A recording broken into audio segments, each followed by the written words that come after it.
नमस्कार दोस्तों, मैं आपका होस्ट, आपका दोस्त विजय जाखड़। आपका ज्योग्राफी विद जाखड़ पर हार्दिक अभिनंदन और स्वागत है। आशा करते हैं कि आप अपनी पढ़ाई निरंतर ही जारी रख पा रहे हैं और मस्त हैं, स्वस्थ हैं। दोस्तों, जैसा कि आपको पता है, हम ज्योग्राफी के 3 टॉपिक अब तक कर चुके हैं। यदि आपने उन टॉपिकों को अच्छे से नहीं देखा है तो आप पीछे जाकर प्लेलिस्ट में देख सकते हैं। 9 वीडियो डाले गए हैं। उन 9 वीडियो में आप देख सकते हैं राजस्थान की स्थिति अवस्थिति विस्तार, उसके बाद भौतिक स्वरूप और उसके बाद राजस्थान की जलवायु। आज मैं आपका चौथा टॉपिक लेकर आया हूँ, जिसका नाम है अफवाह तंत्र। अफवाह तंत्र कौन सा टॉपिक है? अफवाह तंत्र। इसका मतलब ड्रेनेज सिस्टम, राजस्थान का ड्रेनेज सिस्टम। ड्रेनेज सिस्टम यानी नदियां, राजस्थान की नदियां पढ़ाऊंगा मैं आज। यदि आप नए हैं, चैनल को सब्सक्राइब करें, लाइक करें और अपने मित्रों के साथ शेयर करें, ताकि वो भी इस निःशुल्क कक्षा का फायदा उठा सकें। ये निःशुल्क कक्षाएं आप सबके लिए शुरू की गई हैं ताकि आप अपना भविष्य संवार सकें। चलो तो आज चलते हैं अपने टॉपिक पे, अफवाह तंत्र। अफवाह तंत्र यानी राजस्थान की नदियां।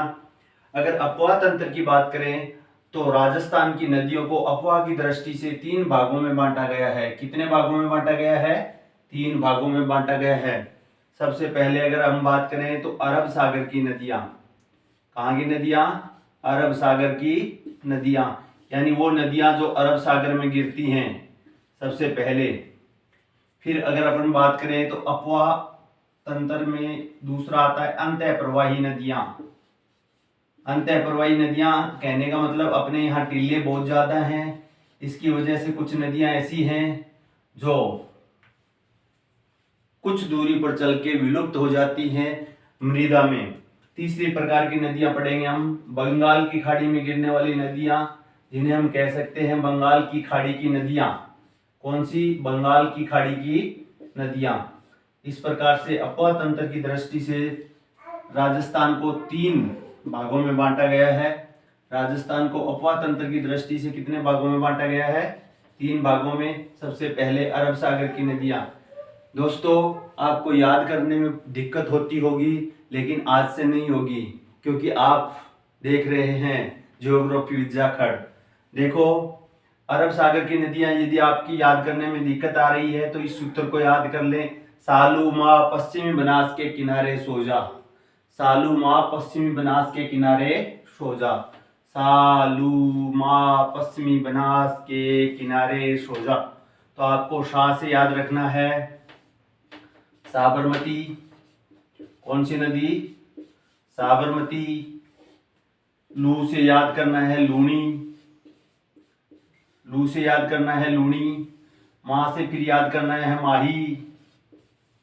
और पश्चिमी बनास, पश्चिमी बनास जैसा नाम लिख रखा है। और उसके बाद के किनारे छोड़ दो। सो से आपके सोम और जाखम। इसके साथ इन नदियों की सहायक नदियां आपको मैं करवा दूंगा, वो सारी नदियां आपको पढ़ने को मिलेंगी। आज राजस्थान की ये नदियां अपन पढ़ेंगे, जिसमें लूणी, आपके माही, विशेष रूप से आज यही पढ़ी जाएंगी। इनमें देखो आपके दिक्कत आती होगी याद करने में, तो याद करो एक बार। सालू माँ पश्चिमी बनास के किनारे सो जा। सालू माँ पश्चिमी बनास के किनारे सो जा। सा से साबरमती, लू से लूणी, माँ से माही, पै से पश्चिमी बंगाल, सो से सोम, जा से जाखम। सो जा मतलब सोम और जाखम।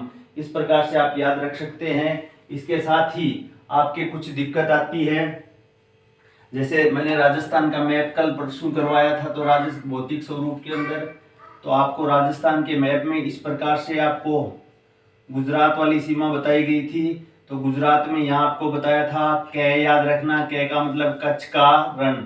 और यहाँ याद रखना खे। खे का मतलब खंबात की खाड़ी। कै पहले आता है तो ऊपर है, और खे ख नीचे है। तो कच्छ के रण में कौन कौन सी नदियां गिरती हैं? इस साइड की। तो याद रखना लूप। क्या याद रखोगे? लूप। लूप लूप का मतलब ये हो गया लूणी और पश्चिमी बनास। ये दो नदियां कहाँ गिरती हैं? तो याद रख लेना कच्छ का रण। लूप याद रख लो। लूप का मतलब क्या हुआ? लूणी और पश्चिमी बनास कहाँ गिरती हैं? कच्छ के रण में। और ख से याद रख लेना मासा। मासा माँ से माही, सा से साबरमती नदी। इस प्रकार से ये नदियां आपके गिरती हैं। फिर अपना आता है अंत्य प्रवाही नदियां। अब अंत्य प्रवाही नदियों में कहाँ से ले लेते हैं? कांतली। सबसे पहले कौन सी नदी ले लेते हैं? कांतली। कहाँ से? कांतली। फिर कहाँ से? कांकने। फिर क्या लेना है? कांकनी। इसी को कहते हैं कांकनीय। इसी को कहते हैं मसूरडी। कांकनीय और इसी को कहते हैं मसूरडी। मसूरडी कौन सी नदी? मसूरडी नदी। याद रखना कांकनी, कांकने, मसूरडी नदी। सा से साबी नदी। सा से क्या याद रखोगे? साबी नदी। का रूप। रूप से दो नदियां याद करना, रूपा रेल। का को छोड़ देना, इसका कोई अर्थ नहीं निकलता। रूपा रेल। और रू से ही याद करनी है आपको रूपनगढ़। कौन सी नदी याद करनी है? रूपनगढ़। उसके बाद देखो, देखने का कोई मतलब नहीं है। खारी याद रखना। खारी अपने आप में नदी है, खारी याद रखो। और खंडेला भी आपकी अंतःप्रवाही नदी है। खंडेला के बाद घर। घर याद रख लेना, घर से घग्गर नदी।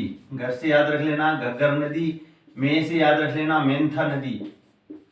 ये नदियां आपकी अंतःप्रवाही नदियां हैं। तो एक बार दोबारा से सूत्र को रिवाइज करेंगे। काका सा रूप। काका सा का रूप देखने खारी खंडेला के घर में गई। देखो, काका सा का रूप देखने खारी खंडेला के घर में गई। अपना सूत्र क्या होगा? काका सा का रूप देखने खारी खंडेला के घर में गई। इस प्रकार से आप इसको रिवाइज करोगे तो याद हो जाएगा। कांतली, कांकने, कांकनी, साबी, रूपनगढ़, रूपारेल, खारी, खंडेला, घग्गर और मेंथा। इस प्रकार से आप ये नदियां अंतःप्रवाही नदियां याद कर सकते हो। एक खास बात और बता देता हूँ, राजस्थान में 17% तो नदियां हैं वो अरब सागर में गिरती हैं। और सबसे ज्यादा, क्योंकि अपने यहाँ मरुस्थल ज्यादा है इसलिए याद रख लेना, अपने राजस्थान में मरुस्थल है 61.11%। उससे 1% कम याद कर लेना। यहाँ 60% नदियां कैसी हैं? अंतःप्रवाही नदियां हैं। पूछा जा सकता है प्रश्न, राजस्थान में किस प्रकार की नदियों का प्रवाह सबसे ज्यादा है? तो याद रखना अंतःप्रवाही की नदियां हैं।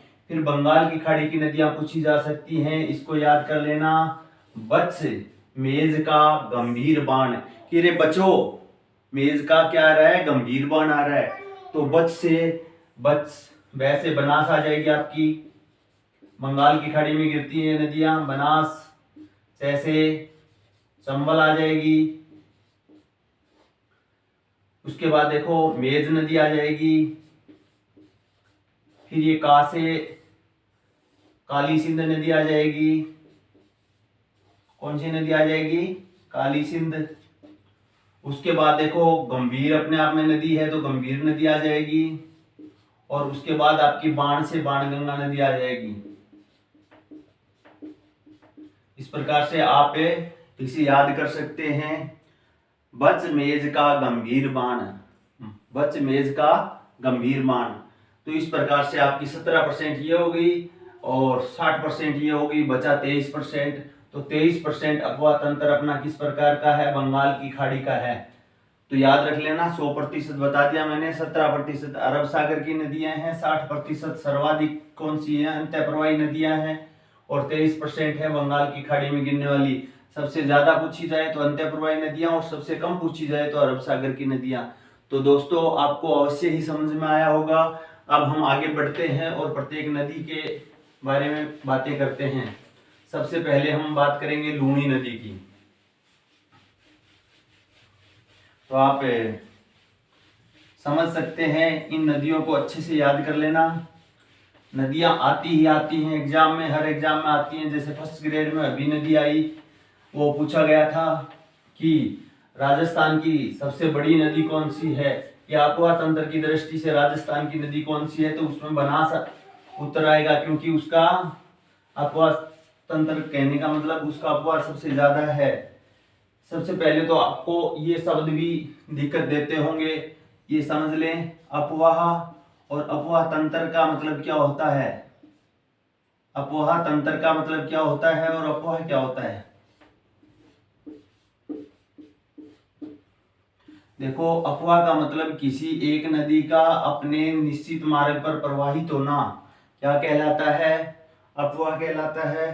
दूसरा है अपवाह तंत्र, यानी कोई भी नदी अपने मार्ग पर प्रवाहित हो रही है और उसके साथ कुछ और नदियां प्रवाहित आकर के मिल रही हैं, ये पूरा का पूरा तंत्र क्या कहलाता है, अपवाह तंत्र कहलाता है। इस प्रकार से आप इसको समझ सकते हैं। अब अपनी जो नदी है वो मुख्य नदी, उसके बारे में पढ़ते हैं। पहला लिख लेना, पहला, ये अच्छे से नोट्स बना लेना आप, ताकि आपके बहुत काम आएंगे ये। सबसे पहले अपन बात करते हैं लूनी नदी की। किसकी बात करते हैं, लूनी नदी। लूनी नदी मैं पूरी तरीके से आपको एक मैप के थ्रू समझाऊंगा, तो आप समझ लेना इसको अच्छे से। थोड़ा मैप बनाने में तो दिक्कत हो सकती है, बाकी समझा दूंगा मैं अच्छे से आपको। आप अच्छे से समझने का प्रयास करें इस नदी को।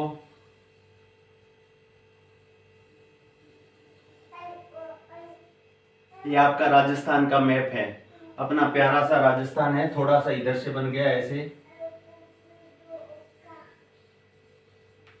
इस प्रकार से अपना राजस्थान है। ये अपना प्यारा सा राजस्थान है, ये देखो, ये अपना राजस्थान है। राजस्थान में यहाँ अजमेर है, यहाँ क्या है, अजमेर बीचों बीच, जिसे राजस्थान का हृदय कहा जाता है, राजस्थान का मक्का कहा जाता है, राजस्थान का नाका कहा जाता है। अजमेर के अंदर एक पहाड़ है जिसका नाम है नाग पहाड़। कौन सा पहाड़ है, नागे पहाड़। उस नाग पहाड़ से सागरमती नाम से एक नदी निकलती है। कौन सी नदी निकलती है, सागरमती। सबसे पहले याद रख लेना, नागढ़ आपके नाग पहाड़ जो है उसमें सागरमती नाम से एक नदी निकलती है। और इसके साथ ही एक नदी इधर से आती है जो सरस्वती नाम से जानी जाती है। वो सरस्वती अलग है आपकी उत्तर वाली, ये सरस्वती दूसरी है। ये सरस्वती नदी नाग पहाड़ से निकलने वाली सागरमती नदी से मिल जाती है और इस प्रकार से आपके नागौर में प्रवाहित होती है। नागौर के बाद आपके जोधपुर में जाती है। जोधपुर के बाद प्रवाहित होते हुए पाली में जाती है। पाली के बाद आपके बाड़मेर में आती है। बाड़मेर के बाद आपके जालौर में आती है और पाली में भी प्रवाहित होती है। तो सबसे पहले तो अजमेर हो गया। अजमेर के बाद यहाँ याद रखना ये नागौर है। नागौर के बाद कहाँ बहती है आपके, नागौर के बाद याद रखना जोधपुर। जोधपुर में तो इस नदी के ऊपर पिचिया के जसवंत सागर बांध बना हुआ है। जोधपुर के बाद ये पाली में बहती है। पाली के बाद यदि पूछा जाए तो आपके बाड़मेर में बहती है। बाड़मेर के बाद जालौर में बहती है और जालौर के बाद अभी अभी मैंने बताया आपकी कौन सी नदी है, लूप बताया था ना मैंने अभी। लूप का मतलब लूणी और पश्चिम बनास। लूप से लूणी नदी कहाँ गिरती है, कच्छ के रण में। कहाँ गिरती है, कच्छ के रण में गिर जाती है। कहाँ गिरती है, कच्छ के रण में गिर जाती है, ये याद रखना। अब देखो लूणीन जो नदी है यहाँ से निकलती है नाग पहाड़ से और कच्छ के रण में गिर जाती है। इसकी टोटल जो लंबाई है वो पूछी जा सकती है, 495 किलोमीटर है। 495 किलोमीटर। अब ये भी पूछा जा सकता है कि इस 495 किलोमीटर में से राजस्थान में कितना है, तो याद रखना 350 किलोमीटर ये आपके राजस्थान में है। राजस्थान में कितनी प्रवाहित होती है, 350 किलोमीटर। टोटल लंबाई है इसकी 495 किलोमीटर। इसके बारे में और कुछ प्रश्न पूछे जा सकते हैं लूनी नदी के बारे में। लूनी नदी के बारे में ये प्रश्न आपसे पूछा जा सकता है कि बताइए पश्चिमी राजस्थान की सबसे लंबी नदी कौन सी है? पश्चिमी राजस्थान की सबसे लंबी नदी कौन सी है? तो याद रखना, पश्चिमी राजस्थान की सबसे लंबी या मरुस्थल की सबसे लंबी नदी, ये भी पूछा जा सकता है। मरुस्थल की सबसे लंबी नदी, तो उत्तर क्या आएगा आपके? याद रखना, इन दोनों का उत्तर आएगा लूनी नदी। इसके बाद ये पूछा जा सकता है, ये लूनी नदी देखो आपके मरुस्थल में बहती है, तो मरुस्थल में ये जो लवणीयता लेकर के आगे बढ़ती है, तो बाड़मेर में एक स्थान पड़ता है बालोतरा। बाड़मेर में कौन सा स्थान पड़ता है? बालोतरा। यहाँ बालोतरा तक इसका पानी मीठा है, उसके बाद लवणीयता आ जाने की वजह से खारी हो जाती है। इसे आधी खारी, आधी खारी व आधी मीठी नदी भी कहा जाता है। आधी मीठी नदी भी कहा जाता है। कौन सी नदी को आधी खारी और आधी मीठी नदी कहा जाता है? तो उत्तर दोगे यहाँ पे आपके लूनी नदी को आधी मीठी और आधी खारी कहा जाता है। दूसरा, इसके अंदर ये पूछा जा सकता है कि इस नदी को सागरमती कहा जाता है। सागरमती तो लूनी नदी को ही कहा जाता है, जहां से वो आपके निकलती है उस स्थान पर इसको सागरमती कहा जाता है। इसके बाद इसके बारे में जो प्रश्न पूछा जा सकता है वो ये है, लवणीय कौन सी नदी को लवणीय नदी कहा जाता है? यानी खारी नदी, लवणीय नदी भी पूछा जा सकता है आपका। लवणीय, ये याद रखना, लवणीय नदी। इसके अलावा ये पूछा जा सकता है इसके बारे में, अंतः सलीला किस नदी को कहा जाता है? अंतः सलीला किस नदी को कहा जाता है? तो उत्तर होगा आपका लूनी नदी। और किसने कहा है अंतः सलीला इस नदी को? तो याद रखना, कालिदास ने कहा है। किसने कहा है? कालिदास ने। ये याद करने वाले प्रश्न है, बहुत पूछे जाने वाले प्रश्न है। अब इस नदी की जो सहायक नदियां हैं, अगर इसका अफवाह पूछ लिया जाए तो 6 जिलों में है। राजस्थान की 3 नदियां हैं जिनका अफवाह 6 जिलों में। याद रखना, 6 जिलों वाले अफवाह की 3 नदियां हैं। पहली आपकी लूनी नदी बता रहा हूं, दूसरी आपकी चंबल नदी है और तीसरी बनास नदी। ये 3 नदियां हैं, कितने जिलों में बहती हैं? 6 जिलों में बहती है। ये 6 में बहती है, ये 6 में बहती है और ये 6 में बहती है। अच्छे से याद रखोगे, 6 जिलों में बहने वाली 3 नदियां हैं, लूनी, चंबल और बनास। बचलू, बचलू याद कर लेना। बचलू का मतलब बनास, चंबल और लूनी। इस प्रकार से आप इनको याद रख सकते हो। अब इसकी सहायक नदियां आती हैं। सहायक नदियां याद करने का एक सूत्र है और अच्छे से याद कर लेना। सहायक नदियां, लूनी की सहायक नदियां याद करेंगे तो मेरे साथ बोलेंगे आप, लीलड़ी, मिठड़ी ने बोली, अपनी भाषा में याद कर लेना। लीलड़ी, मिठड़ी ने बोली के सुकड़ी के सागी जमाई ने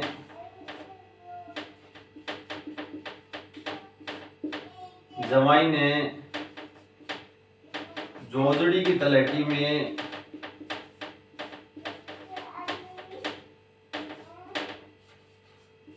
में बांडी खागी।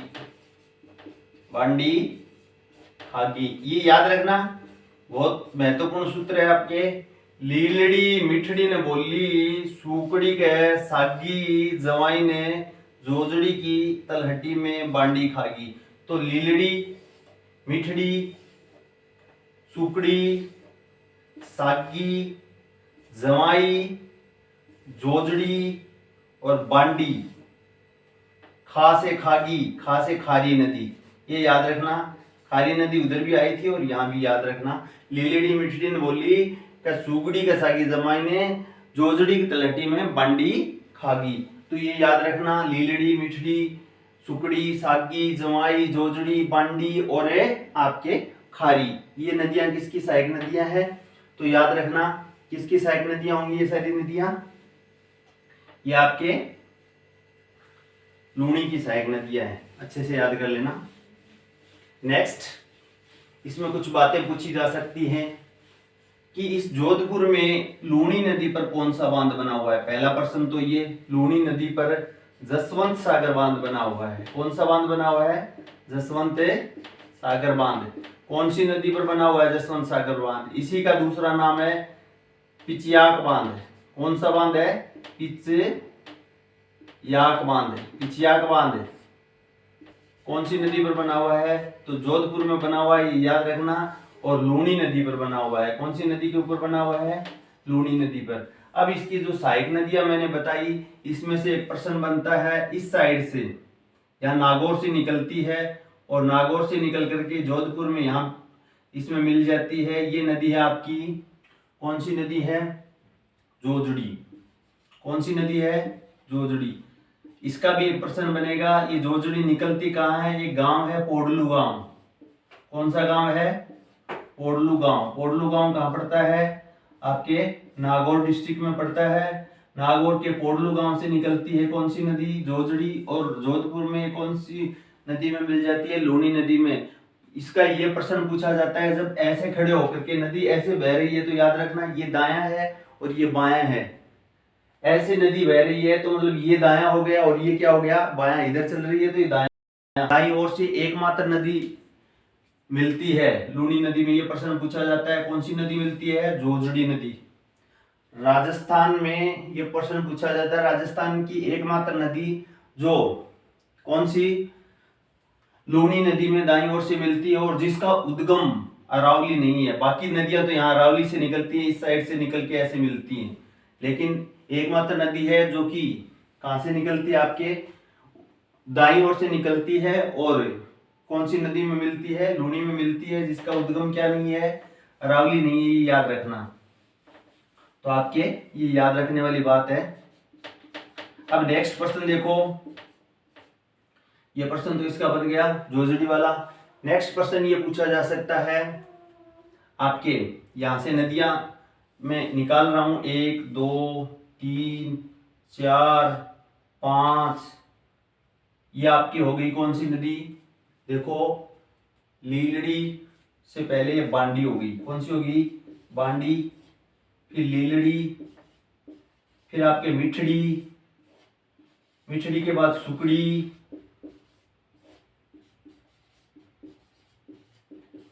सुकड़ी के बाद आपके जवाई। कितनी होगी? 1 2 3 4 5, 1 2 3 4 5, 5 होगी ना। और ये छठी आपकी ये नदी है, आपके इस साइड से निकलती है, जो कि जालोर से निकलती है। इस नदी का नाम है आपके सागी नदी। कौन सी नदी? सागी। अब दो नदियां और महत्वपूर्ण है, याद रखना। एक तो बांडी में इधर से आकर के मिलती है और एक जवाई में इधर से आकर के मिलती है। जवाई में जो मिलती है उसका नाम है खारी, और इसमें जो मिलती है उसका नाम है गुहिया। गुहिया नदी किसकी सहायक नदी है? प्रश्न पूछा जा सकता है, आरएस में पूछा भी गया है कि गुहिया नदी किसकी सहायक नदी है? तो याद रखना बांडी की सहायक नदी है। दूसरा प्रश्न पूछा जा सकता है कि खारी किसकी सहायक नदी है? तो खारी देखो ज्वाई की सहायक नदी है। किसकी सहायक नदी है? ज्वाई की सहायक नदी है। अब देखो बांडी नदी, बांडी नदी का उद्गम पूछ लिया जाता है कई बार, क्योंकि महत्वपूर्ण प्रश्न है। ये एक स्थान है आपके पाली में, वो पाली से निकलती है और पाली में इस नदी के ऊपर एक बांध बना हुआ है। बांडी नदी पर पूछा जा सकता है प्रश्न, एमावास बांध। कौन सा बांध है? एमावास बांध। एमावास बांध किस नदी पर बना हुआ है? उत्तर दोगे, बांडी नदी पर बना हुआ है, पाली में बना हुआ है। फिर एक प्रश्न पूछा जाता है सुकड़ी के बारे में। सुकड़ी, सुकड़ी जो नदी है उस पर भी एक बांध बना हुआ है आपके सुमेरपुर पाली में। कहाँ बना हुआ है? सुमेरपुर पाली में। ये पाली के गोरिया गांव से निकलती है। पहला प्रश्न तो ये पूछा जा सकता है सुकड़ी नदी कहाँ से निकलती है, तो आपके याद रखना गोरिया गांव। गोरिया गांव कहाँ पड़ता है? आपके पाली में। और सुमेरपुर पाली में इस पर बांध बना हुआ है। सॉरी, मैंने थोड़ा सा गलत बता दिया। बांकली बांध जालौर में बना हुआ है, सुमेरपुर पाली में नहीं। थोड़ा सा ध्यान दें। सुकड़ी नदी पर बांकली बांध बना हुआ है। कौन सा बांध बना हुआ है? बांकली बांध। कहाँ बना हुआ है बांकली बांध? ये याद रखना जालौर में बना हुआ है। मैं जो बता रहा हूँ वो अलग है, थोड़ा सा पीछे वाली बात करेक्ट कर लें। थोड़ा सा गलती से बोल दिया मैंने। सुकड़ी नदी पर बांकली बांध बना हुआ है जालौर में, लेकिन जवाई नदी पर आपके जवाई बांध बना हुआ है। जवाई नदी पर जवाई ही बांध बना हुआ है। जवाई सागर जवाई ले आओ, जवाई बांध। जवाई बांध कौन सी नदी पर बना हुआ है? आपके जवाई नदी पर बना हुआ है सुमेरपुर पाली में। सुमेरपुर पाली में। सुमेरपुर पाली में कौन सा बांध बना हुआ है? किस नदी पर बना हुआ है? तो पूछ लिया जाए। जवाई बांध जवाई नदी पर बना हुआ है। और ये जवाई नदी ही निकलती है आपके पाली के गोरिया गांव से, न कि सुकड़ी नदी। अब देखो, मैंने बताया लूनी नदी पर बांध बना हुआ है जसवंत सागर या पिचियाक बांध। फिर मैंने बताया बांडी नदी पर हेमावास बांध पाली में बना हुआ है। फिर बताया सुकड़ी नदी पर बांकली बांध बना हुआ है जालौर में। फिर आपको बताया जवाई नदी पर जवाई बांध बना हुआ है सुमेरपुर पाली में। तो थोड़ा सा रिवाइज कर ले। जसवंत सागर बांध या पिचियाक बांध लूनी नदी पर, बांकली बांध जालौर में सुकड़ी नदी पर। फिर पूछा जा सकता है हेमावास बांध पाली में बना हुआ है, कौन सी नदी पर? बांडी नदी पर। फिर सुमेरपुर पाली में कौन सा बांध? जवाई बांध जवाई नदी पर बना हुआ है। इस प्रकार से आप याद कर सकते हो। ये थोड़े छोटे छोटे क्वेश्चन इसके बनते हैं। तो इस प्रकार से आपकी कौन सी नदी पूर्ण हुई? लूनी नदी। अब देखो, एक तो मैंने जो सूत्र बताया सालू माँ पश्चिमी बनास के किनारे सो जा, वो सारी नदियां तो किसके प्रवाह की हैं? सारी की सारी अरब सागरीय प्रवाह की है। लेकिन ये अगर इनकी सहायक नदियां भी पूछ ली जाए तो ये भी किसके प्रवाह की नदियां हैं?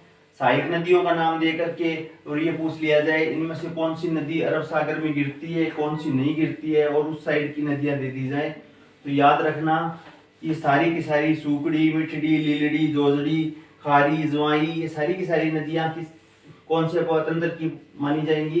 सारी की सारी सहायक नदियों के रूप में कहाँ गिरती हैं? अरब सागर में गिरती हैं। इसलिए इन नदियों को अरब सागरीय अपवाह की नदियां कहा जाता है। दूसरा अपना टॉपिक है माही नदी।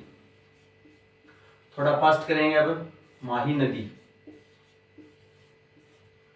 माही नदी देखो, मैं दक्षिणी राजस्थान बना देता हूं आपको यहां।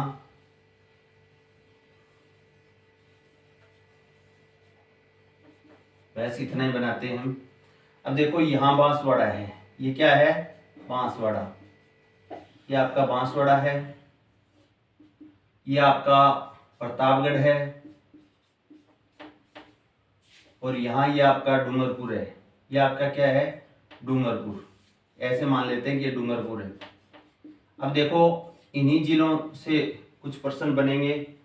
अब देखो, यहाँ मध्य प्रदेश में एमपी, मध्य प्रदेश में विंध्याचल पर्वत है। कौन सा पर्वत है? विंध्याचल। विंध्याचल पर्वत में अमरोह नामक स्थान है। कौन सा स्थान है? अमरोह। और अमरोह में एक झील है जिसका नाम है मेहंद झील। क्या नाम है? मेहंद झील। और मेहंद झील से एक नदी निकलती है जिसका नाम है आपके माही नदी। और इस प्रकार से यहाँ एक खांदू गांव। कौन सा गांव है? खांदू गांव। खांदू गांव पड़ता है आपके बांसवाड़ा में। कहाँ पड़ता है? बांसवाड़ा में। याद रखना, खांदू गांव कहाँ पड़ता है? बांसवाड़ा में। खांदू गांव में राजस्थान में प्रवेश करती है। और राजस्थान में प्रवेश करने के बाद बांसवाड़ा में बहते हुए बांसवाड़ा और डूंगरपुर की सीमा बनाते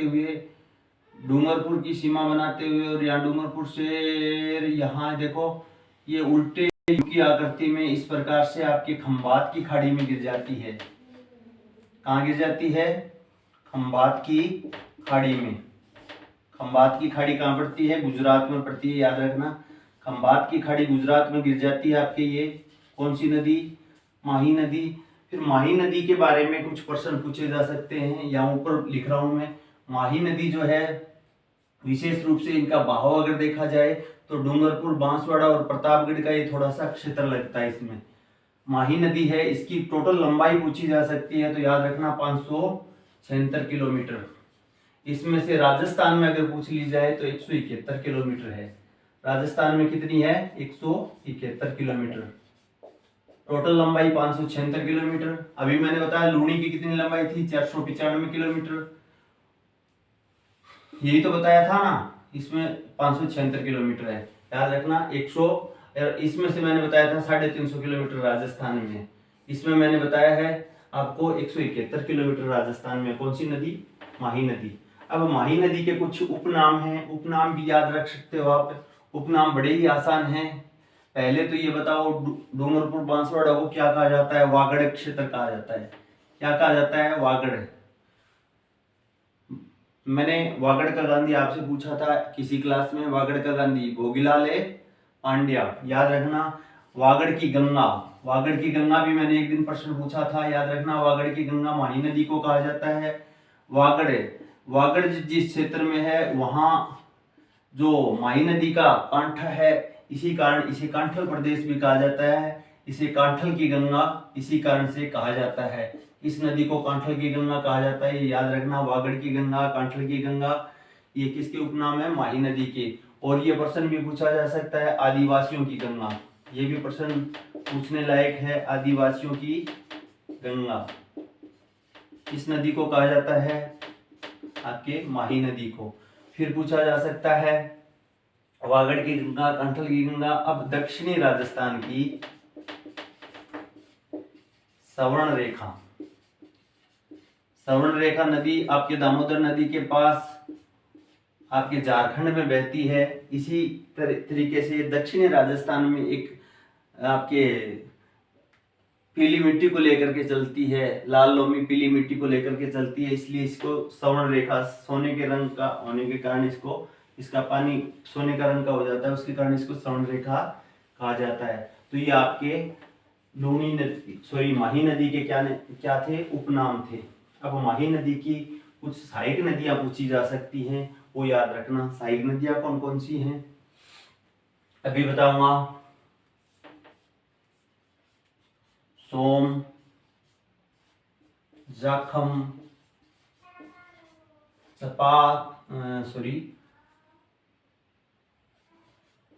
साफ, मोरेन, ये नदियां हैं इसकी सहायक नदी। सोम, जाखम, चाप, मोरेन।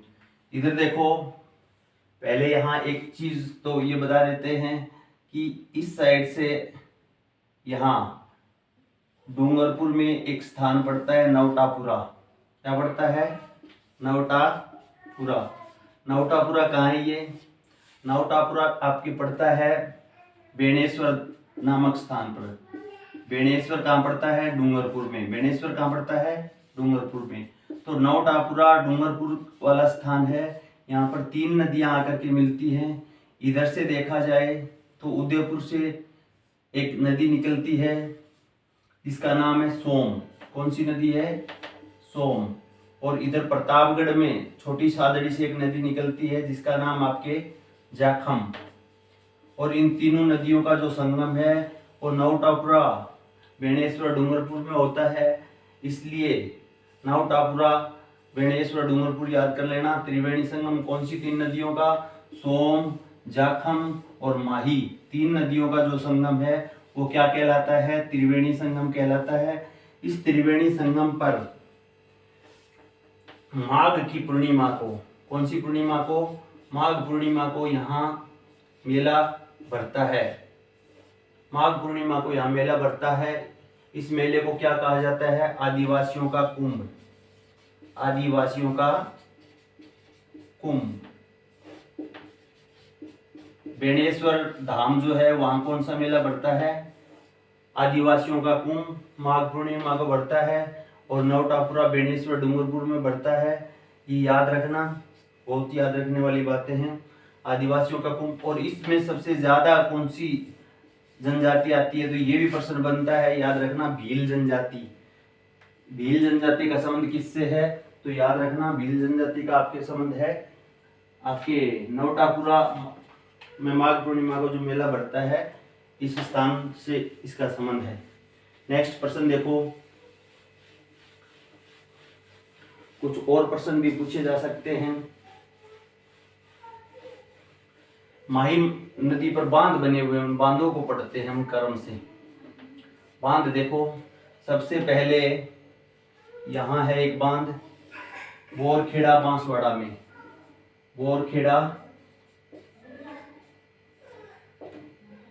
बांसवाड़ा में, बोरखेड़ा बांसवाड़ा में एक बांध बना हुआ है। उस बांध का नाम देखो, क्या नाम है आप बताएंगे? सिंपल सा नाम है माही बजाज सागर बांध, माही बजाज सागर बांध।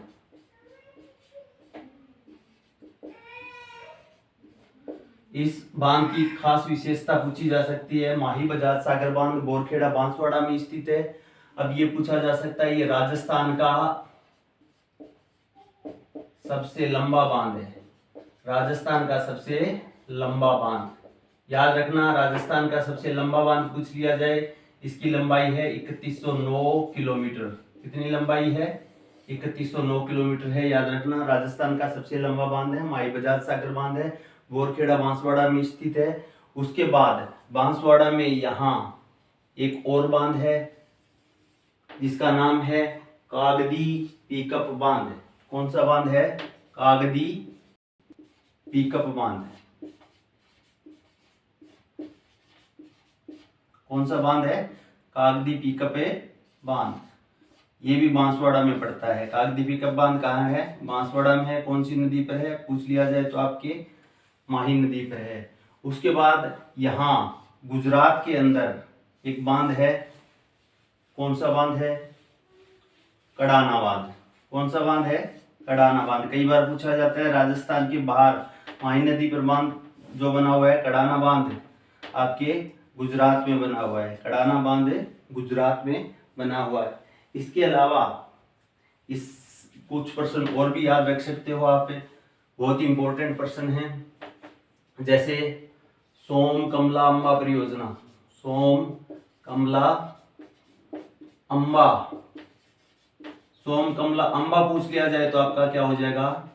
डूंगरपुर। सोम कमला अम्बा परियोजना क्या होगा? डूंगरपुर। और एक पूछा जा सकता है आपसे सोम कागदर बांध। सोम कागदर बांध, ये आपके उदयपुर में है। कहाँ है? उदयपुर में।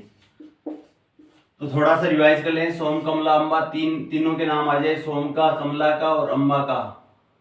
अम्मा क्या है? कमला। कमला कौन है? अम्बा है। किसकी? सोम की है। सोमवीर की माओ के नाम है। अम्बा को के नाम है कमला है। ये याद रख लियो। और वो किठ रहे है? डूंगरपुर में रहे। याद रखियो, सोम जो सोमवीर है माँ को नाम की है, कमला है, और कमला डूंगरपुर में रहती है।